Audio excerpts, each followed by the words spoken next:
आज की टॉपिक है Indian society UPSC mains GS paper 1 के। ये लेक्चर नंबर 6 है।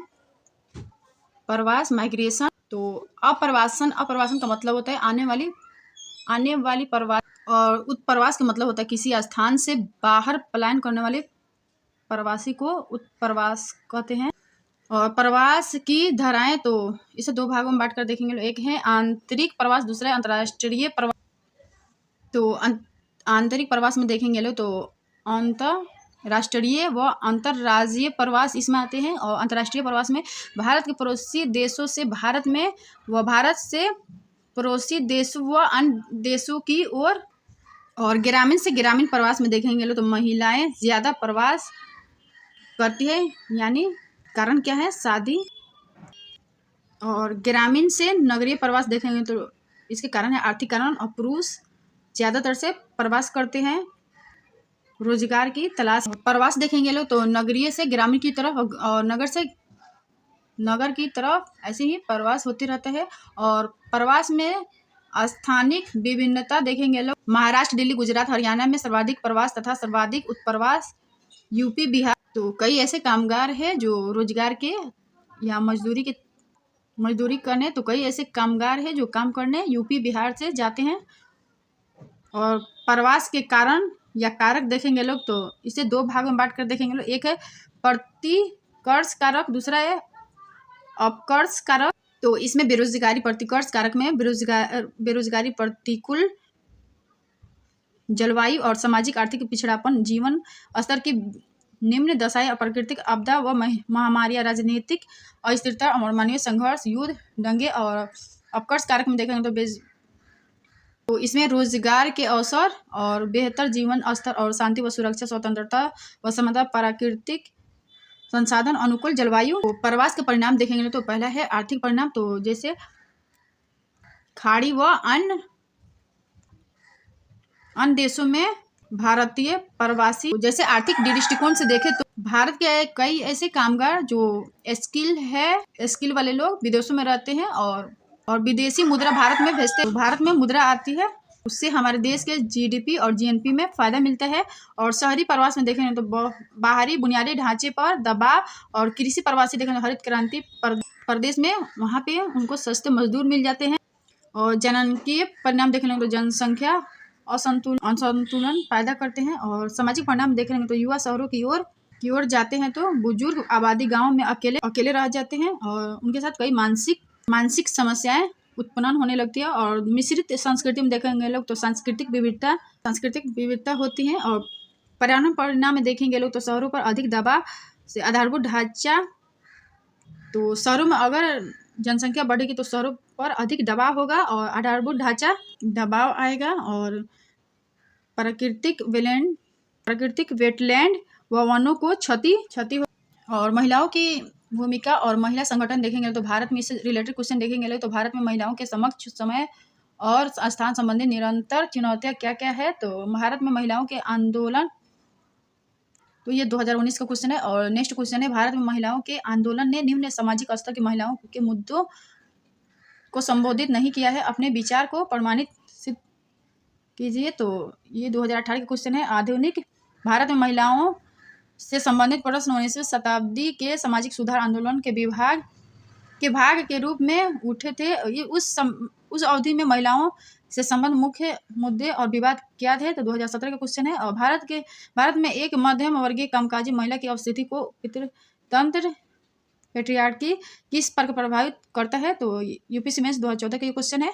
और ग्लोबल जेंडर गैप इंडेक्स 2022 की बात करें तो ग्लोबल जेंडर गैप इंडेक्स 2022 देखेंगे लोग तो ये कौन जारी करता है, तो वर्ल्ड इकोनॉमिक फोरम। और भारत के रैंक देखेंगे लोग तो 2022 में 146 देशों में 135 स्थान है भारत के। और लैंगिक अंतर, महिलाओं और पुरुषों के बीच सामाजिक, राजनीतिक, बौद्धिक, सांस्कृतिक व आर्थिक उपलब्धियों के दृष्टिकोण से अंतर। तो आप लोग करेंट ये जो डाटा होगा ग्लोबल जेंडर गैप इंडेक्स के, तो आप लोग करेंट से अप टू डेट कर लीजिएगा लोग। और सामाजिक संरचना, सामाजिक संस्थाएं और महिलाएं, तो जाति संरचना व महिला के देखेंगे लोग तो संदर्भ में तो अलग अलग इसमें एंगल देखने को मिलेगा। और पितृसत्तात्मकता, और पुरुषों को अधिक महत्व, महिलाओं को कम अवसर दिया जाता है। और उच्च जातियों में महिलाओं पर अधिक प्रतिबंध और पैतृक अचल संपत्ति से वंचित और सार्वजनिक निर्णयों प्रक्रिया से दूर घरेलू कार्यों तक सीमित रखा जाता है महिलाओं को। और वंचित व निम्न वर्ग महिलाओं को अधिक स्वतंत्रता व समानता नहीं है। और अलग अलग जातियों में कार्यों को लेकर महिलाओं की अलग अलग स्थिति देखने को मिलती है। वर्ग संरचना व महिलाओं के कार्य देखेंगे तो इसमें पहला पॉइंट है उच्च वर्ग की महिलाएं अधिकतर घरेलू कार्यों तक सीमित रहती है। और मध्यम वर्ग व निम्न वर्ग के देखेंगे तो घरों से बाहर कार्य करती है। और ग्रामीण और कार्य संरचना अगर देखें ग्रामीण और शहरी दृष्टिकोण से, तो ग्रामीण में देखेंगे तो जाति आधारित कार्यों में वर्ग आधारित विभेद और जॉब विविधता कमी और श्रम भागीदारिता में महिलाओं की वृद्धि और परिवार की दोहरी जिम्मेदारी होती है। और शहरी दृष्टिकोण से देखेंगे लोग तो कार्य संरचना, तो कार्यों में अधिक स्वतंत्रता, सभी वर्गों में कार्य स्वतंत्र और जॉब विविधता में वृद्धि। शहरों में जॉब ज़्यादा करती है लोग महिलाएं। उच्च शिक्षित महिलाओं की श्रम भागीदारी में कमी और परिवार की दोहरी जिम्मेदारी होती है। और महिलाओं के कार्य की प्रकृति विस्तार व प्रतिरूप देखेंगे तो गृह आधारित उत्पादन व पारिवारिक खेतों में अवैतनिक कार्य। तो पहला पॉइंट है 2011-12 में राष्ट्रीय नमूना सर्वेक्षण NSS गैर कामकाजी महिलाएं 90% घरेलू कार्यों में संलग्न है। और अंतर्राष्ट्रीय श्रम संगठन भारत में महिलाएं प्रतिदिन 5 घंटे अवैतनिक घरेलू कार्य जबकि पुरुष 1 घंटे से भी कम करता है। अवैतनिक कार्य देखेंगे तो IMF जैसे IMF के बारे में ऐसे आइडिया आप लोगों को मेंस में लिखना चाहिए। तो IMF यदि भारत में पुरुषों के समान दर से महिलाएं भी अर्थव्यवस्था में भागीदारी करती है तो भारत की GDP में 27% वृद्धि हो सकती है। और केवल 21% महिला संगठित क्षेत्रों में कार्यरत है। मुद्दे देखेंगे तो उच्च शिक्षा व कौशल विकास के अवसरों में कमी के कारण वैतनिक कार्यों में महिला भागीदारी कम है। और कार्यस्थल में महिलाओं के साथ भेदभाव व हिंसा ज़्यादातर से देखी जाती है। और दोहरी जिम्मेदारियां हैं। और महिलाओं से संबंधित मुद्दे प्रतिक्रिया, तो महिला आंदोलन में देखेंगे तो महिला मुद्दे तो 19वीं सदी में शुरू हो जाते हैं। उदाहरण के लिए पुरुषों द्वारा महिला मुद्दे उठाना और राजा राम मोहन राय, ईश्वर चंद्र विद्यासागर, ज्योतिबा फूले आदि। और 19वीं सदी के उत्तरार्ध में राजनीतिक व व्यक्तिगत अधिकारों को लेकर स्थानीय व राष्ट्रीय स्तर पर महिला संगठनों की स्थापना। 20वीं सदी की शुरुआत स्वतंत्रता संग्राम में महिला भागीदारी ने महिला आंदोलन को आधार प्रदान किया। और स्वतंत्रता पश्चात देखेंगे तो सत्तात्मक को चुनौती, तो महिला हिंसा के विरोध आंदोलन और राजनीतिक निर्णयों में महिला भागीदारी, पैतृक संपत्ति व पारिवारिक निर्णयों में महिलाओं के स्थान की लड़ाई, लैंगिक समानता व न्याय आप बता सकते हो। और भारत में महिला आंदोलन के विभिन्न आयाम देखेंगे लोग तो पहला है औपनिवेशिक काल, तो स्वतंत्र व राष्ट्रीय चेतना हेतु आंदोलन, जबकि पश्चिम में महिला पुरुष समानता, निजी व सार्वजनिक क्षेत्र में महिला भागीदारी आंदोलन। और 19वीं सदी के उत्तरार्ध 1850 के बाद देखेंगे तो नारीवादी आंदोलन, उच्च शिक्षित पुरुषों द्वारा तत्पश्चात उच्च वर्ग महिलाओं ने कन्या भ्रूण हत्या, बाल विवाह, दहेज आदि के खिलाफ आंदोलन। और 20वीं सदी शुरुआत में देखेंगे तो महिला संगठन उत्पत्ति, महिलाओं की राजनीतिक भागीदारी, स्वतंत्रता, समानता व न्याय की लड़ाई, वामपंथी राजनीति से प्रेरित महिलाओं ने कृषक व श्रमिक आंदोलनों को आगे बढ़ाया। उदाहरण के लिए तेलंगाना संघर्ष, आज़ादी के बाद देखेंगे तो बुर्जुआ उदारवादी वर्ग महिला प्रतिनिधित्व का स्वागत। और 1960 से 70 के दशक देखेंगे तो अंतर्राष्ट्रीय स्तर पर महिला आंदोलन ने भारत में भी महिला आंदोलनों का पुनः उत्थान किया। 1970-80 के दशक देखेंगे लोग तो शहरी आधारित महिला समूह, नारीवादी आंदोलन। और महिला आंदोलन देखेंगे लोग तो आज़ादी के पूर्व और महिलाओं द्वारा देखेंगे लोग तो सामाजिक धार्मिक सुधार। और 1828 में राजा राम मोहन राय सती प्रथा कानून। और 1867 में प्रार्थना समाज, बाल विवाह, बहु विवाह प्रतिबंध। और आर्य समाज, महिला शिक्षा। और महिला द्वारा देखेंगे तो सावित्री बाई फुले और महिला शिक्षा। और स्वर्ण कुमारी देवी महिला सशक्तिकरण 1882 में, रमाबाई सरस्वती अर्थ महिला समाज 1905, भारतीय महिला परिषद 1971, महिला श्रमिक आंदोलन, अनुसूची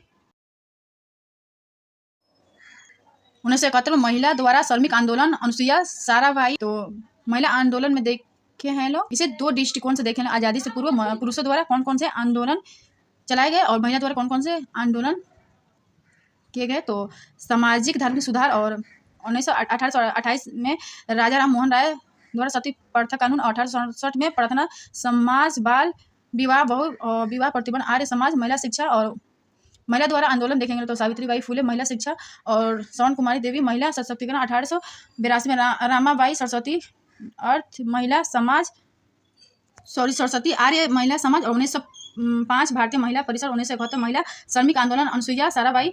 तो ये सारे आंदोलन चलाए गए महिला और पुरुष द्वारा। और आप लोग को अलग अलग एग्जाम्पल्स एनसीईआरटी और जीएस के पेपर से आप लोग को अच्छे से एग्जाम्पल्स मिलेंगे। और आज़ादी के बाद देखेंगे तो महिलाओं हेतु संवैधानिक प्रावधान, तो आर्टिकल 14, 15, 16, 17 और 1921 और 1950 के दशक हिंदू महिलाओं को अधिकार और नियोजित विकास व महिला मुद्दे, शिक्षा, समाज और पंचायती राज। तो पंचायती राज में आप लोगों ने देखा होगा महिलाओं हेतु आरक्षण प्रदान किया। 1970 के दशक महिला मुद्दा को लेकर आधुनिक आंदोलन, विशेष करके दहेज विरोधी आंदोलन, नारीवादी आंदोलन और स्वनियोजित महिला संगठन है, महिलाओं हेतु कार्य और वनोन्मूलन व पारिस्थितिक आंदोलन, चिपको आंदोलन और महिलाओं की वर्तमान स्थिति। तो कानून तो घरेलू हिंसा अधिनियम 2005 और आपराधिक कानून संशोधन अधिनियम 2013 और हिंदू उत्तराधिकार अधिनियम 1956, विशेष विवाह अधिनियम 1954 और राष्ट्रीय महिला आयोग 1971। महिला सशक्तिकरण कार्यक्रम व सुधार हेतु पहले कौन कौन से? तो कार्यस्थल पर महिलाओं की सुरक्षा और महिलाओं का कार्यस्थल पर लैंगिक उत्पीड़न और निवारण, प्रतिषेध व प्रतितोष अधिनियम 2013 और महिला उद्यमिता में देखेंगे तो मुद्रा बैंक, स्टैंड अप इंडिया और महिला ई हाट है, पीएम रोजगार सृजन कार्यक्रम है, नई रोशनी अल्पसंख्यक महिलाओं का आर्थिक सशक्तिकरण, पीएम उज्ज्वला योजना है, सुकन्या समृद्धि योजना है, महिला सुरक्षा, निर्भया कांड, टी बॉन्ड पोर्टल है ऑनलाइन शिकायतों के लिए। तो अगर वीडियो पसंद है तो like, share, comment and subscribe कर दीजिएगा। Thank you.